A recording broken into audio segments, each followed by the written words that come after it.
Okay, welcome back to Matthew 28, but we're right now off on a little rabbit trail. Not a rabbit trail at all. Actually, it's the same trail. It's just more detail that Matthew doesn't tell us. Remember, Matthew goes from Jesus appearing to the women, then he's the only one who tells the story of the bribing of the guards, and then the next scene is they're in Galilee, and Jesus is talking to them at the mountain that he had designated. Well, we know that Jesus appeared in the region of Jerusalem on Sunday morning, Sunday afternoon, Sunday evening.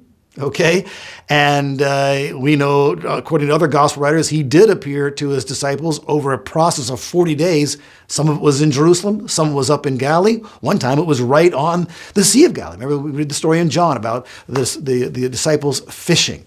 Okay, but let's go back to Luke chapter 24, right as Jesus makes his first appearance to, well, as far as we know, a good-sized crowd that consisted of 10 of the 12 apostles, minus Judas, minus Thomas. And let's see, we can start here in verse number 37, we left off in Luke 24. But they were startled and frightened and thought that they were seeing a spirit. Now, what does that mean?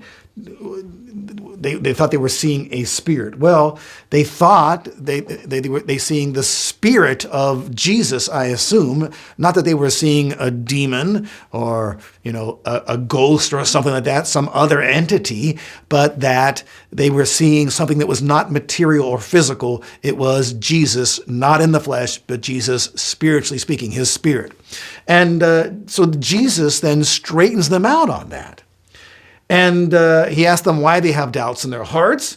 And then he says in verse 39, we just read this, see my hands and my feet, that it is I myself. Well, they would have seen then, the nail holes in his hands and his feet.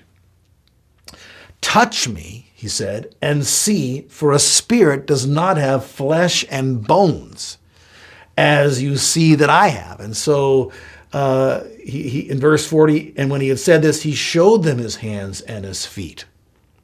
Okay, and I'm assuming that they did touch him. While they still could not believe it, he said, because of their joy and amazement. Well, this would be startling. He said to them, have you here anything here to eat? They gave him a piece of broiled fish, and he took it and he ate it before them. So he takes a material thing, he eats it, it disappears, and it's obviously in his body. Jesus' body, flesh and bone, has been resurrected. That fish has been chewed up and is now in his physical stomach. Okay?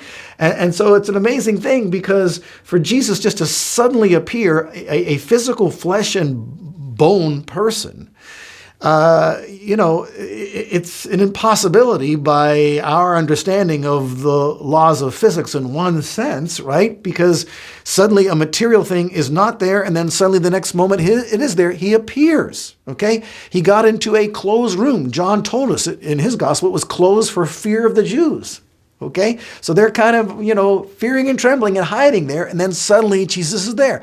And then, of course, he gets out of that room. But now he's got a fish in him. So how did, maybe you can figure out how Jesus got out of the room, but how did the fish get out of the room? Well, it's all just a total mystery. And I said violating laws of physics, but in one sense, actually not. Because on a molecular level, we are more space than matter. Because we've got all these molecules made up of protons and neutrons and electrons all spinning around and so forth. And theoretically, if you could all align all those things at the right time, just in the right way, you could walk through a wall. And again, I'm not even implying that Jesus did, when he walked out of there, whoosh, walked through the wall. Again, he was just beamed up, beamed out, there he wasn't. Okay, figure that out. Well, haven't we read enough supernatural stuff by this time to know that this is a special person and that this was and is God? And, this story is so incredible that, it'd be hard to believe, except for the fact that all these people who saw Jesus, as closest band, history tells us that they started what we call an institution today called Christianity, the church, Okay? Historically, there's record of the Christians from this time onward and the violent persecutions against them and the spread of Christianity.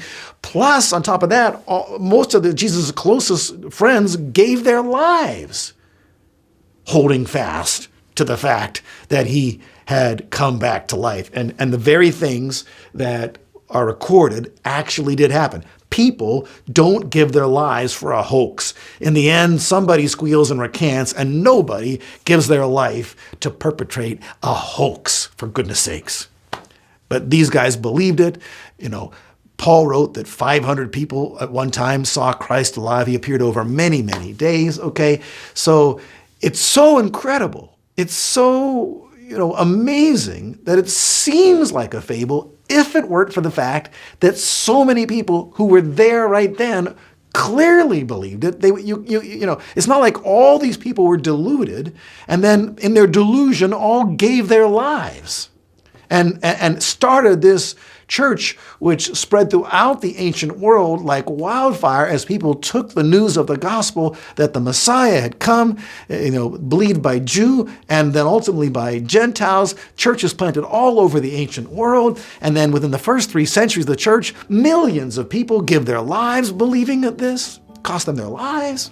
You see, historically, it's something that is very believable because it's backed by historic fact as well as logic. Okay? Verse number 44, now he said to them, "These are my words which I spoke to you while I was still with you, that all things written about me in the law of Moses and the prophets and the Psalms must be fulfilled." And then he opened their minds to understand the scriptures. Did he give another Bible study like earlier that day?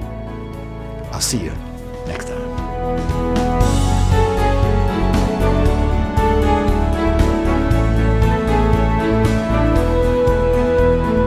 Heavenward 7 is made possible by the financial support of viewers like you. Thank you.